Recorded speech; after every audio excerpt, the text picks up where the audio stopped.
Mishti. Mishti is an incredible soul. She doesn't have one leg.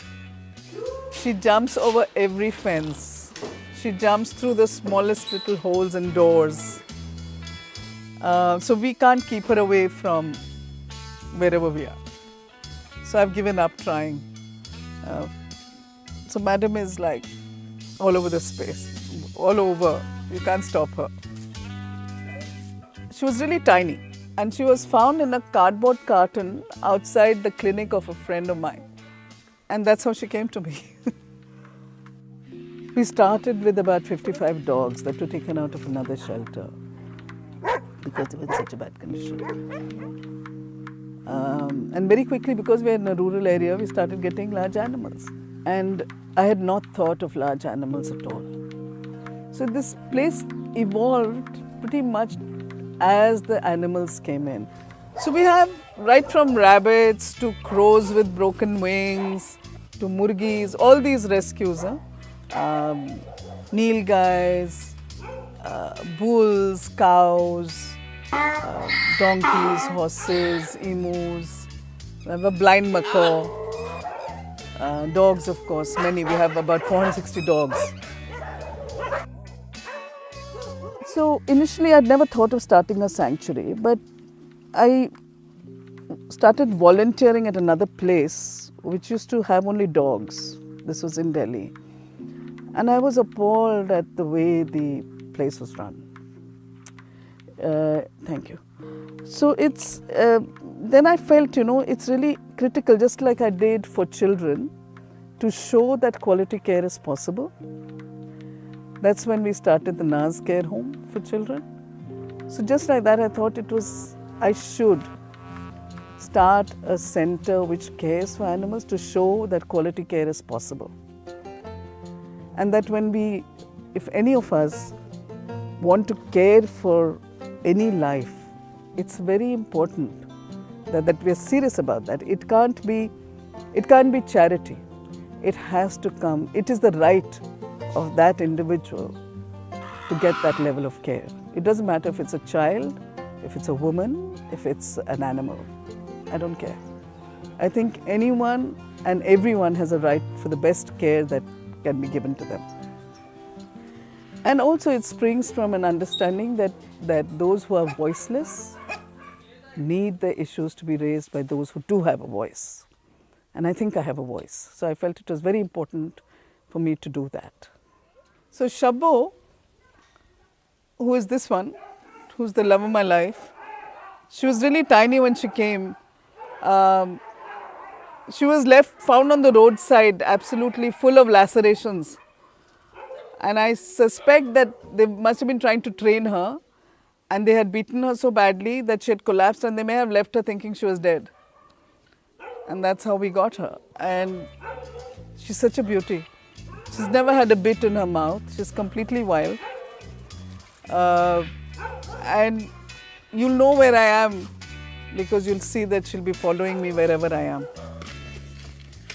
Animals come to us in very bad condition invariably when they come. And then they heal and they become fine. And for example, you see so many large animals here. There's nowhere to leave them again because they've been with us for about 6 months, 8 months, a year, getting treatment. And then where do you leave them, right? They get used to being fed and taken care of. So now we have over 70 large animals. But what's really interesting is how they all live together. Leave the cat. Shaky, nahi, billi ko chodo. बहुत मार खाओगे.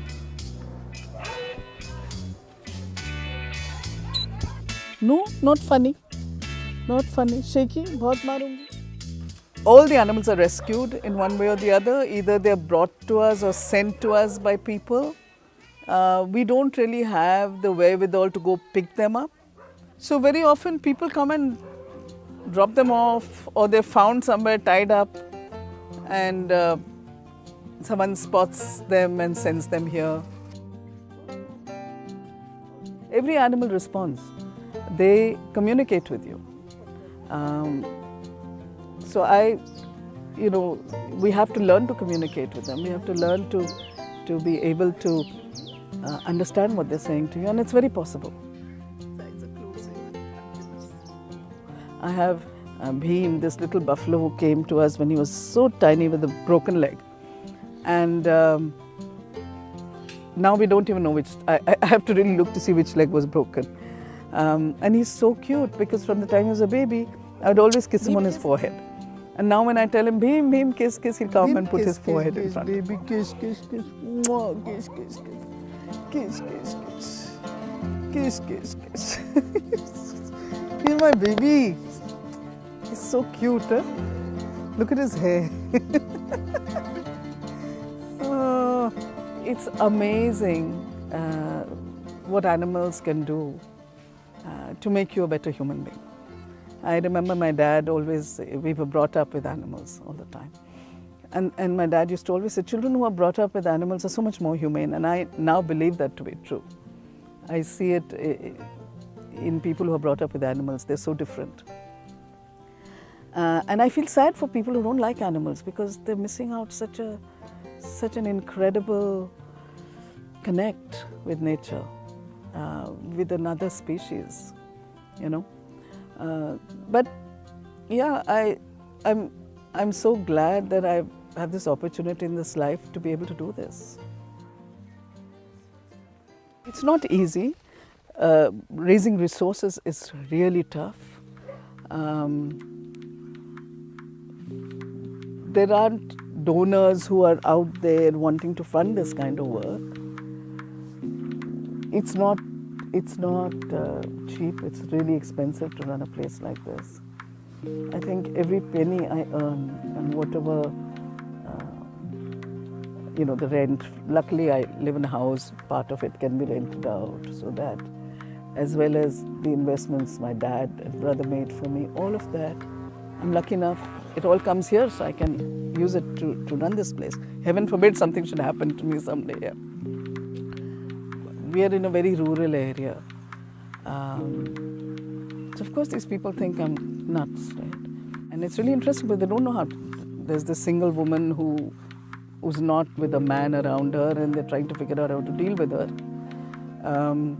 And then she's this mad woman who takes care of all these animals. And it was really interesting because the villagers initially used to say things like, oh, she has a lot of money because she sells the blood of dogs to make money. I'm like, oh, this is interesting. So then when they started bringing the animals to us for treatment, I got hold of some of the older guys and I said, be careful. Don't come here. Because I also take blood from human beings and sell it. And that kind of put a stop to it. So it's interesting how one has to negotiate these spaces, no?